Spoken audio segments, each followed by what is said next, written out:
হে WhatsApp guys, আবারও স্বাগতম বন্ধুরা। আজকের গল্প শুরু হচ্ছে দুজন মানুষকে দিয়ে যারা খুব ভালো বন্ধু এবং একসঙ্গে কাজও করে। আসলে তারা ঠিক এখনই আর্কেটিক এয়ারপোর্টে ল্যান্ড করেছে, কিন্তু ওরা কোনো ক্যাবই পাচ্ছে না। তার উপর তাদের সব মালপত্র কোথায় যেন হারিয়ে গেছে। সেই মালপত্রের মধ্যে ছিল ওদের ক্যামেরা ইত্যাদি, কারণ তারা এখানে একটি ডকুমেন্টারি শ্যুট করতে এসেছে। এই কারণে তাদের খুব অল্প সময়ের মধ্যে নিজেদের জাহাজে পৌঁছাতে হবে, যেটা আর্কিটিকের সৌন্দর্য অনেক কাছ থেকে দেখাবে। কিন্তু আলান তার জিনিসপত্র হারিয়ে যাওয়ায় খুব রেগে গিয়েছিল, আর রায়ান সে তো এই জায়গাটা নিয়েই বিরক্ত, কারণ এখানে কিছুই সহজে পাওয়া যাচ্ছে না। যেমন তারা এতক্ষণ ধরে এখানে দাঁড়িয়ে আছে, কিন্তু এখনও কোনো ক্যাব আসেনি। এখনও তো এটা শুরু, সামনে এমন কিছু ঘটবে যা তারা কখনো কল্পনাও করেনি। যাই হোক, কিছু সময় পরে অবশেষে একটি ক্যাব আসে এবং তারা তাতে উঠে বসে। কিন্তু তাদের মাথায় এখন আরেকটি সমস্যা ঘুরছে। এই সমস্ত গ্যাজেট ছাড়া তারা কিভাবে সবকিছু রেকর্ড করবে? ওদের একজন ক্যামেরাম্যান লাগবে।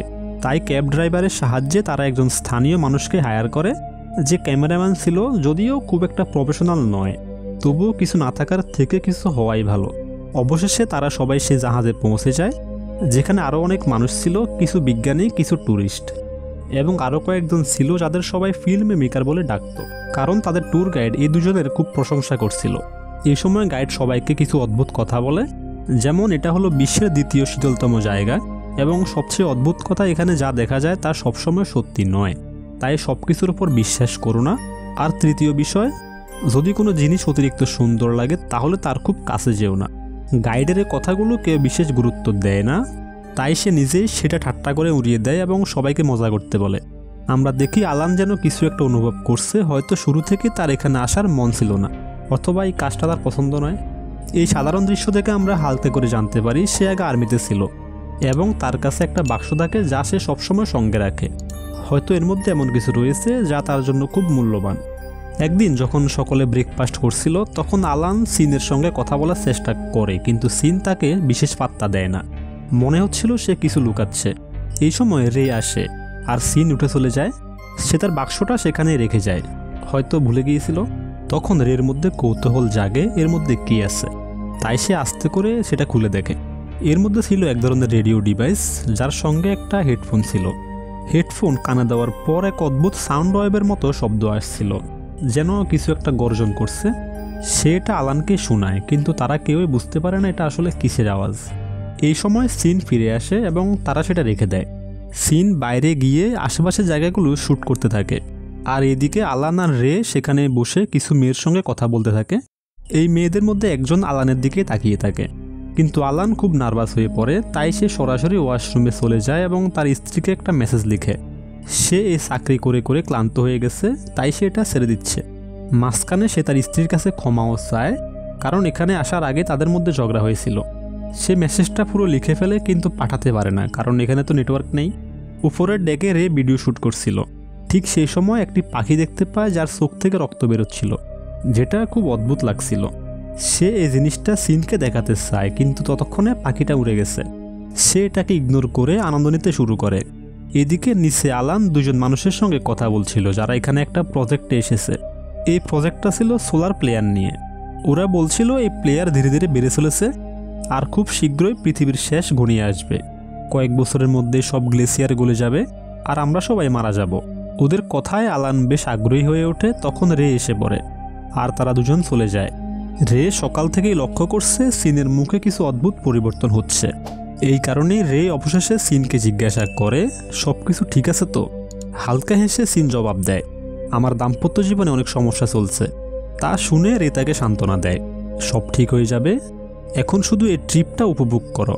তারা কথা বলছিল, এমন সময় হঠাৎ উপরের ডেক থেকে চিৎকারের আওয়াজ আসে। তারা দৌড়ে উপরে যায়, সেখানে দেখে এক পশু নিজের বাচ্চাকে মেরে খাচ্ছে। এটা দেখে গাইড নিজেও হতবাক হয়ে যায় এবং বলে, এমন কিছু আমি এই প্রথম দেখলাম।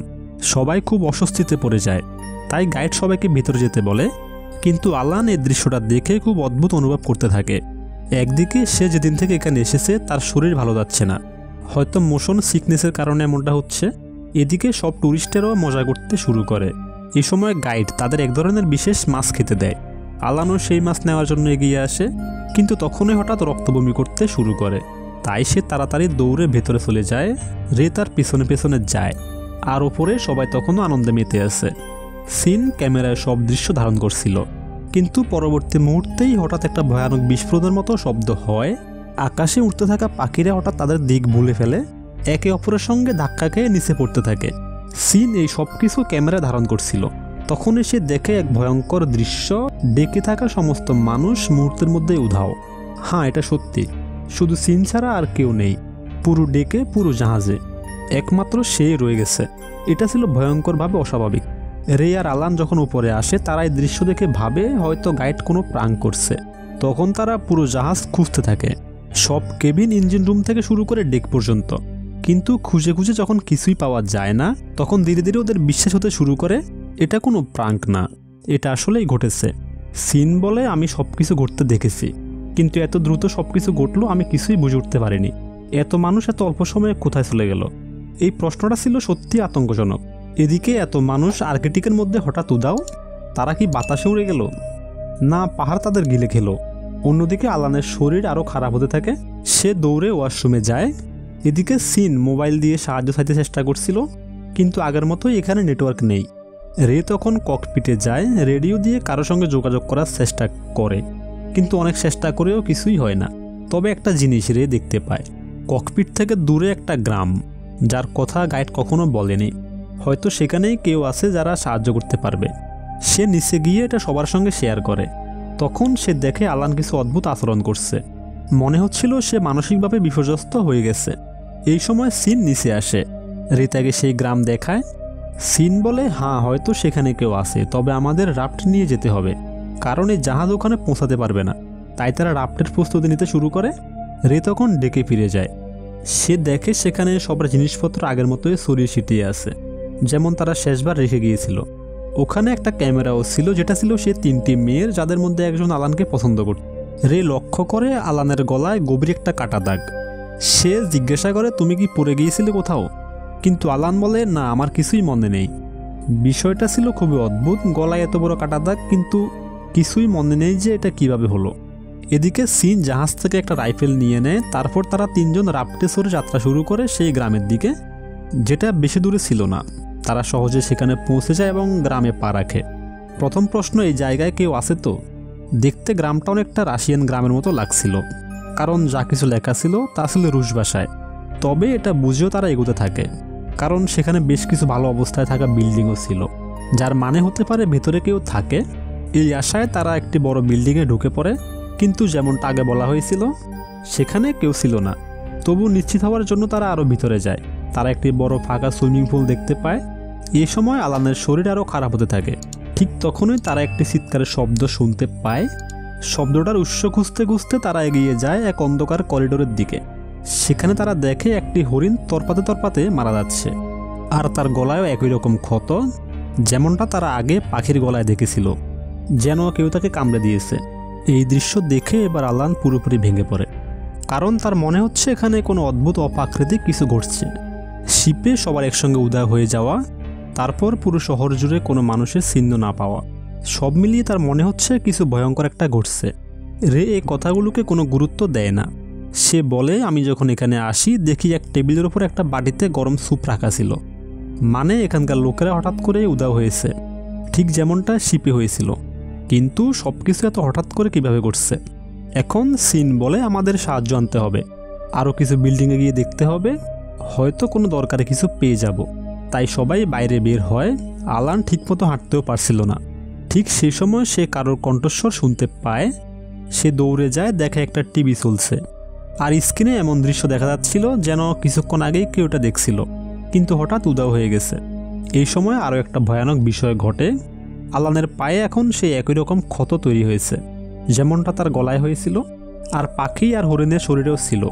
এখন পর্যন্ত 3টি জায়গায় এই একই রকম ক্ষত দেখা গেছে, সবগুলোই একই রকমের, একই আকার, একই ধরনের। এই রহস্য আসলে কি? সিন তখন বলে, চলো আমরা এখান থেকে বের হয়ে যাই, এখানে থাকাটা নিরাপদ মনে হচ্ছে না। কিন্তু রে বলে, আমি আমার বন্ধুকে এই অবস্থা রেখে যেতে পারি না, আমাদের সাহায্য আনতেই হবে। এই সময় আলান নিজেই বাইরে যায় বোট থেকে কিছু ওষুধ আনার জন্য। তখন তার সামনে আসে একটা দবদবে সাদা পোলার বিয়ার, কিন্তু তা উপর থেকে আক্রমণ করে না, হয়তো কারণ সে আগে থেকেই আহত ছিল। আর অবাক করা ব্যাপার, ভাল্লুকটির শরীরেও একই রকম ক্ষত ছিল, একই আকারের, আলান তখন আরও সামনে এগিয়ে যায় আর সে দেখতে পায় এক কবরস্থান। সেখানে সে শহরের মানুষের অনেক কবর ছিল। দৃশ্য কাট হয়। এবার দেখা যায় রে আর সিন কথা বলতে বলতে বাইরে এসেছে। তারা তখন দূরে একটা বিল্ডিংয়ে আলো জ্বলতে দেখছে। ওরা ভাবে হয়তো কেউ ওখানে আছে। ওরা দৌড়ে সেখানে যায়, কিন্তু পৌঁছানোর পর দেখে সেখানে কেউ নেই। তবে চারপাশে তাকিয়ে তারা বুঝে এইমাত্র কেউ এখানে ছিল। ঠিক তখন রে বাইরে এক প্লেয়ার দেখতে পায়। সে দৌড়ে যায় এবং দেখে তার বন্ধু আলান সেটি চুরে ছিল, কারণ তার অবস্থা আরও খারাপ হয়ে গেছে। রে তাকে নিয়ে আবার ভেতরে আসে। এদিকে সিন তখনও বাইরে। সে নিজের সে বাক্সটা খুলে একটা অদ্ভুত রেকর্ডিং শুনতে থাকে। এটি সত্যি আশ্চর্য। সবাই যখন বিপদের মধ্যে আসে, সাহায্যের দরকারে, তখন সিন যেন একেবারেই উদাসীন। এদিকে ভেতরে বসে থাকা আলান তখন সেই ছোট ক্যামেরাটা খুলে, যেটা সে 3 মেয়ের ছিল। সেই ক্যামেরায় ঠিক সেই সময় রেকর্ডিং ছিল যখন সব কিছু ঘটছিল। আর সে দেখে সেই মুহূর্তে সিন সেখানে ছিল। মানে সিন আগে থেকেই জানতো কিছু হতে চলেছে। আলান এটা রেকে জানাতে চায়, কিন্তু ততক্ষণে সিন ঘরে ঢুকে পড়ে। রে তখন বলে, চলো আমাদের এখান থেকে এখনই বেরোতে হবে, আলানের অবস্থা ভালো যাচ্ছে না। কিন্তু সিন বলে বোটে ফুয়েল নেই। তখন রে মনে করে বাইরে কিছু গাড়ি তো দেখেছিলাম। রে ভাবে বাইরে যে গাড়িগুলো আছে সেগুলো থেকে হয়তো জ্বালানি নেওয়া যাবে। সে জ্বালানির জন্য রওনা দেয়। ওদিকে আলান তখন সিনের দিকে তাকিয়ে জিজ্ঞাসা করে, এই সব কিছু কি তুমি করেছ? আমি দেখেছি তুমি ঘটনাস্থলে ছিলে, তাহলে মিথ্যা কেন বলেছ? সিন কোনো উত্তর না দিয়ে তার কানে সে হেডফোনটা পরিয়ে দেয়, যেটা থেকে একটা অদ্ভুত রেকর্ডিং বাজছিল। রেকর্ড শুনতে শুনতে আলান ঘুমিয়ে পড়ে। এর কিছুক্ষণ পর রে ফিরে আসে। সে ক্যামেরাটা দেখতে পায় আর তার মধ্যে থাকা ফুটেজ দেখে সবকিছু পরিষ্কার হয়ে যায়। সে তড়িঘড়ি করে বাইরে যায় আর সিনের সঙ্গে ঝগড়া শুরু করে দেয়। সে বলে, তুমি আমাদের সঙ্গে মিথ্যে বলেছ, সব কিছু জানো তাও কিছু বলনি, এটা আসলে কি হচ্ছে? এইবার সিন মুখ খোলে আর সে যা বলে তা শুনে রে একেবারে স্তব্ধ হয়ে যায়। আসলে সত্য উদ্ঘাটিত হয়। আসলে এখানে সরকারের এক গোপন এক্সপেরিমেন্ট চলছিল। তারা সুপারসনিক অস্ত্র ব্যবহার করছিল, যার ভয়ঙ্কর কম্পনে মুহূর্তের মধ্যে মানুষ মুছে যায়। তবে এই অস্ত্র পশুদের উপর পুরোপুরি কাজ করেনি, তাই এদের শরীরে অদ্ভুত ঘা দেখা যাচ্ছে। আধমরা আর আহত অবস্থায় ঘুরে বেড়াচ্ছে। সিনকে সরকার এক বিশেষ বাক্স দিয়েছিল, যার মধ্যে এমন একটা রেকর্ডিং ছিল যা বারবার শুনলে মস্তিষ্ক সে কম্পনের প্রতি অভ্যস্ত হয়ে যায়। এই কারণেই সিন বেঁচে ছিল, আর রে ও আলানো, কারণ তারাও সেই রেকর্ড একবার শুনেছে। সিনকে এখানে পাঠানো হয়েছিল এই সব কিছু রেকর্ড করার জন্য, এবং সে এর জন্য টাকা পেয়েছে। কিন্তু এখন সে বিশ্বাস করে সরকার চায় না কেউ বেঁচে থাকুক, কারণ এই এক্সপেরিমেন্ট একেবারে গোপনীয়। সব শুনে রে হতবাক হয়ে যায়। সরকার সাধারণ মানুষের উপর এভাবে পরীক্ষা চালাচ্ছে। সে তৎক্ষণাৎ আলানকে সব কিছু জানায়, কিন্তু তখনও একটা দুঃসংবাদ বাকি ছিল। আলান বুঝতে পারে সে আর বাঁচবে না। এই উপলব্ধিতে সে তার পরিবারের জন্য একটা শেষ মেসেজ রেকর্ড করে, আর তারপরেই সে মারা যায়। তার বন্ধুর মৃত্যুতে রে একেবারে ভেঙে পড়ে, কিন্তু সে সিদ্ধান্ত নেয় এই সত্যি সে বাইরের জগতে জানাবে। তাই সে আলানের ফোন আর অন্যান্য জিনিসপত্র একটা ব্যাগে ভরে পানির উদিভাবে বেঁধে সমুদ্রে ফেলে দেয়। হয়তো কেউ তা একদিন খুঁজে পাবে। এদিকে সিন তখনও বাইরে। ঠিক তখনই একটা গুলি ছোড়া হয়, আর সিন সে মুহূর্তেই মারা যায়। মানে সে যা বলেছিল সেটা একদম ঠিক ছিল। এখান থেকে কেউ জীবিত ফিরতে পারবে না, কারণ সরকারের সিক্রেট ফাঁস হতে দিবে না। ভেতরে থাকা রে গুলির শব্দ শুনে ভয় পেয়ে যায়। এখন সে সম্পূর্ণ একা। সে বাইরে এসে সিনের মৃতদেহ দেখে। ঠিক তখন তার ফোন রিং করে। মানে কারা যেন শুরু থেকে তাদের ট্র্যাক করছিল, কিন্তু তারা কোথায় ছিল তা কেউ জানে না। এখন প্রশ্ন, একা রে কী করবে? তারও কি বন্ধুদের মতো মৃত্যু হবে, না সে বেঁচে থাকতে পারবে এবং সত্যি সকলের সামনে তুলে ধরবে? এই প্রশ্নের উত্তর মেলে না। এই রহস্যময় আতঙ্কে মোড়ানো গল্প এখানেই শেষ। এই গল্প কেমন লাগলো কমেন্টে জানাবেন। পরবর্তী ভিডিওতে আবারও দেখা হবে। ধন্যবাদ। Piece out.